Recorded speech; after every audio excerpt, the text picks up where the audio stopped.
Oi, oi! Galway Festival starts today and it's on for 7 days. Now, there are some jumps races mixed in across the week, and I'm going to talk about a couple here today. There are 4 national hunt races, including a bumper on the first day card, but there's only 2 that I'm really going to give a mention to. So I want to keep these short, sweet, and concise. So without further ado, let's bang on with the first race I want to talk about. So I do like one in a handicap hurdle a little bit later on, but just to do it in chronological order, in the opener we have a novice hurdle race. We've got 2 previous winners in there that are of note in terms of where the market's formed. HMS Seahorse, who sets the standard apparently, and well, he is officially rated 132, isn't he? And As Tears Goes By for Gordon Elliott is another one with a winner's penalty. I'm semi-keen to take both of those on, especially at the prices and the fact they give it a little bit of weight away. There's one for Ted Walsh in here that I'm going to get absolutely slated for pronunciation, but I think it's Gui Chwill or something like that is the name of it. Reasonable bumper form by all accounts.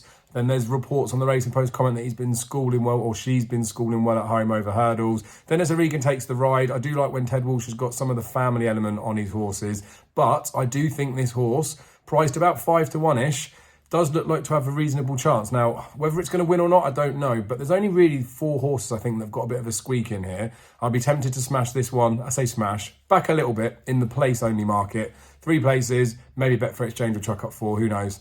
But 3 places for this one, and then the other one's Razdan. That's about an 8 to 1 chance, I think. And this horse ran in a 3-year-old maiden hurdle back in September 2021. Didn't really catch the eye, and the race is absolute dog shit when you look back at it, but the horse didn't really seem to be travelling that well. Looked very, very green, lots of mistakes, all those sorts of things, but he's had plenty of flat experience since.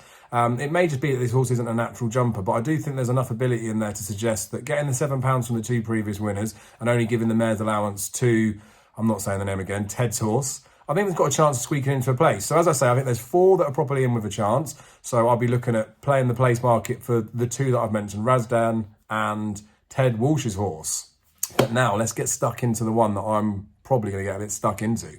Okay, so I wonder if this one would have been predictable more than anything. I mentioned this horse a bit at Cheltenham. I mentioned her at Punchestown as well. It is Echoes in Rain in the Connaught handicap. I've definitely said that wrong as well. Ah, well, never mind. So I think she's got a proper chance. There for all to see. She is like a 7-2 favourite for the race. Willie Mullins has got a whole bundle of horses that are going in this race. Now, Patrick Mullins has already talked in the Racing Post saying that some of the top amateurs haven't actually won this race. So it's not always suggestible to follow the jockey bookings explicitly. But Echoes in Rain is a very, very good horse.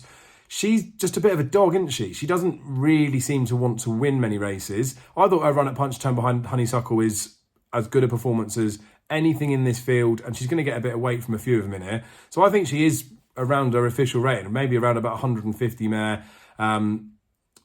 She does get the mare's allowance when she runs against the boy over hurdles. Maybe that helps a little bit. But she ran in the mare's hurdle at Cheltenham. That trip was probably a little bit too far. She was fairly keen, but I thought she ran a pretty good race, to be fair.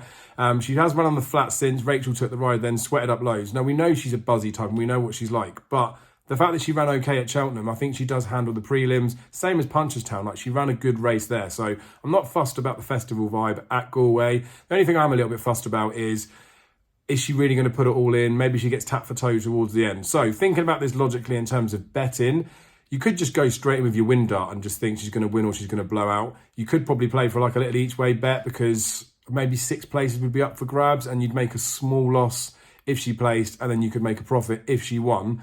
I just think the likelihood of this mare running really well and maybe not winning is much more likely than her winning or blobbing out. So the reason I'm talking about that is, again, I'm going to look at back in Echoes in Rain in the place market.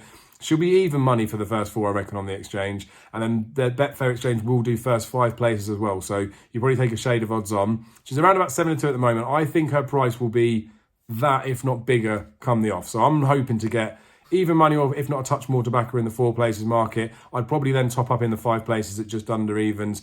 I know we'd argue there that you might as well just back one or the other, but I think she'll be there or thereabouts, and I do think she'll be fine. So I am backing Echoes in Rain. This would not be one that I'm steaming into. I've talked to a few friends about these races, and I've had a few messages about what I fancy, and it is a summer festival. It is a mare that I'm talking about in here, and it is a dodgy handicap. And it's Galway's a very specialist track as well. She's never spun round there. So these things are always taken into consideration. I'd never have a lump bet at a Galway festival, but these are the bets that I'll be having. I wish you luck if you do decide to follow in. Let me know in the comments below if there's anything else that you fancy. And as the week goes on, any bets I might be placing, I will let you guys know.